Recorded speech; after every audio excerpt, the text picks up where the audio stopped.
Magandang araw mga bata! Ako si Teacher Miley. Tutulungan ko kayo na basahin at intindihin ang inyong mga modules. Tara, basahin na natin. Learning Activity Sheet. Gawaing pagkatuto bilang 3. MTB. Pagbasa ng mga salita at pagtukoy sa mga bahagi ng aklat. Pagkatapos ng gawaing pagkatuto na ito, ikaw ay inaasahang 1. Mababasa ang mga salita, parirala, at pangungusap na may tamang bilis at kawastuhan. 2. Mababasa ang mga salitang angkop sa unang baitang. 3. Magagamit ang mga salitang nagsasabi ng iba't ibang bahagi ng aklat. Pagtalakay. Para mabasa ang mga sumusunod na pantig, kinakailangang matutunan mo ang mga sumusunod na letra. Letter M. Letter M. M. Ang tunog ng letter M ay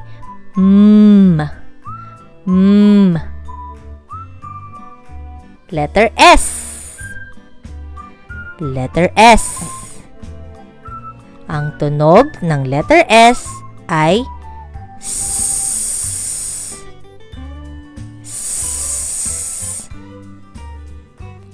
Letter A.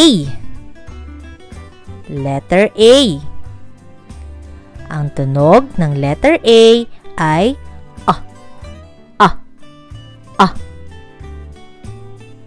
Letter T. Letter T. Ang tunog ng letter T ay T.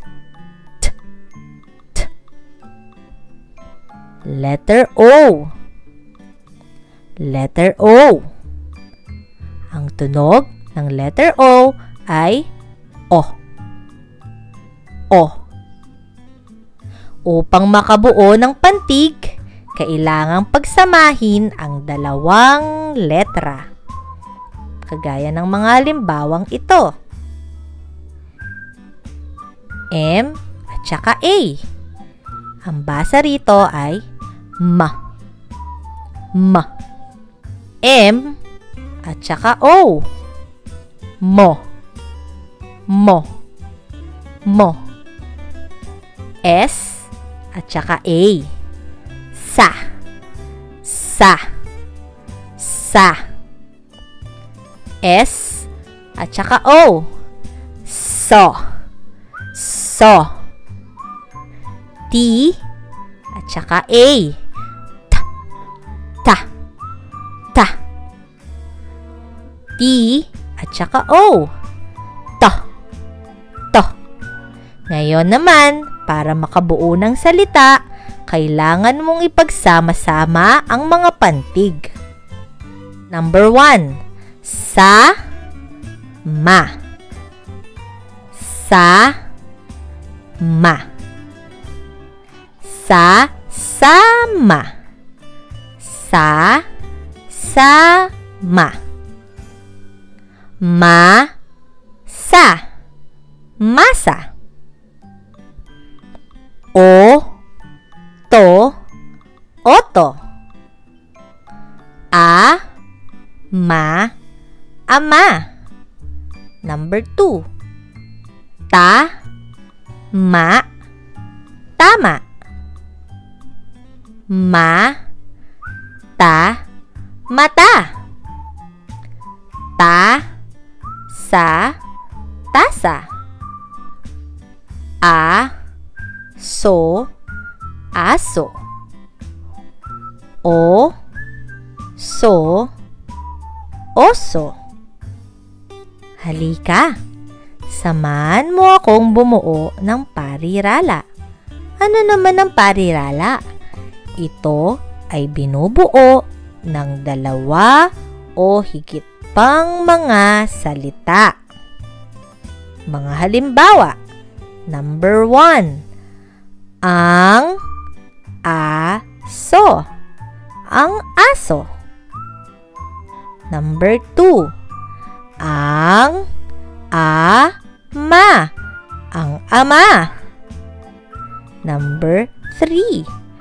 Ang mga mata. Ang mga mata.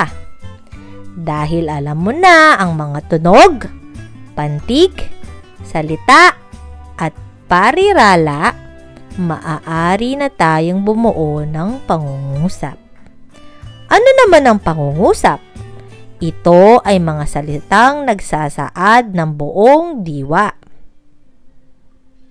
Number 1. Ang aso ay sasama. Ang aso ay sasama. Buo ba ang diwa? Kumpleto ba o naiintindihan mo ba ang sinasabi? Number 2. Ang ama ay tama. Ang ama ay tama. Sino ang tama? Ang ama. Ang ama ay tama. Kumpleto ba ang sinasabi? Kung buo ang diwa, ito ay mga pangungusap. Number 3. Ang ama ay may tasa.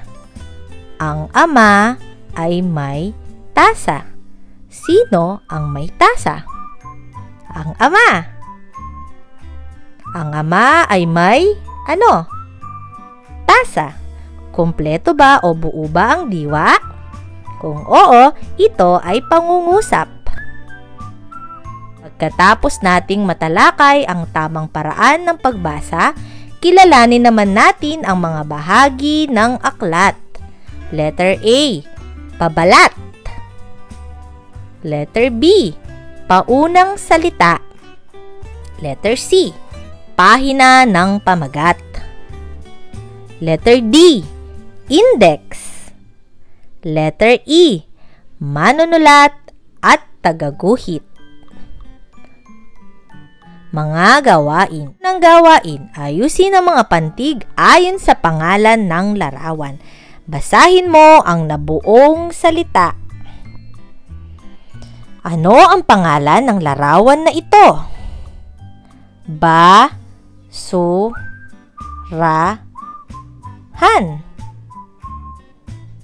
Hanapin mo ang ba.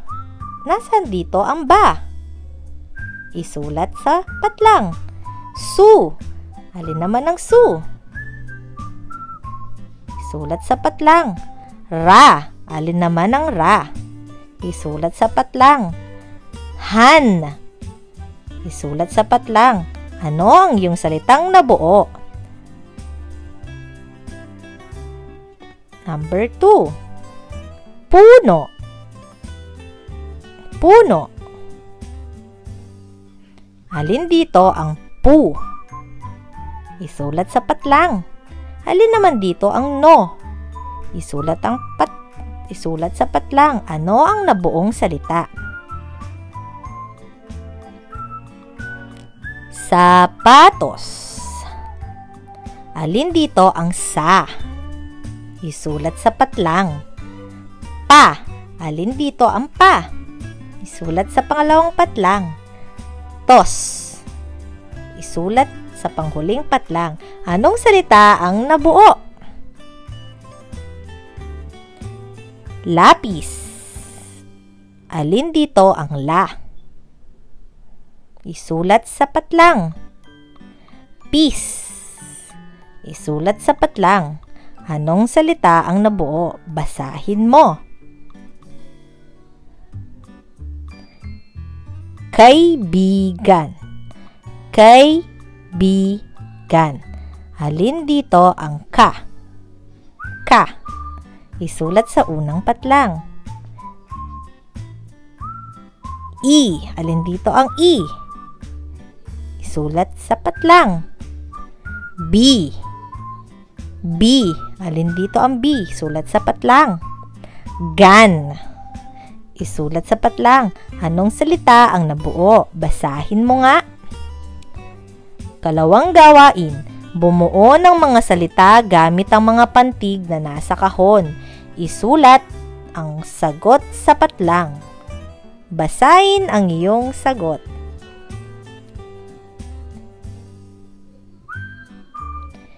Ikatlong gawain. Basahin mo ang mga parirala sa loob ng kahon. Ikatlong gawain. Basahin mo ang mga pangungusap ng mabilis at wasto. Ikalimang gawain. Pagtambalin ang larawan na nasa hanay A sa salitang nasa hanay B. Isulat sa patlang ang titik ng tamang sagot. Anong bahagi ng aklat ito? Letter A, index.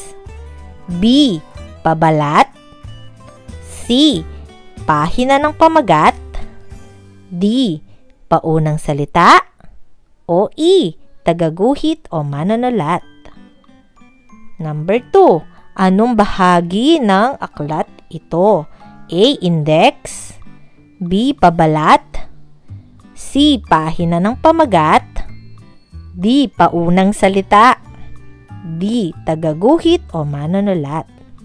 Number 3, anong bahagi ng aklat ito? A, index. B, pabalat. C, pahina ng pamagat.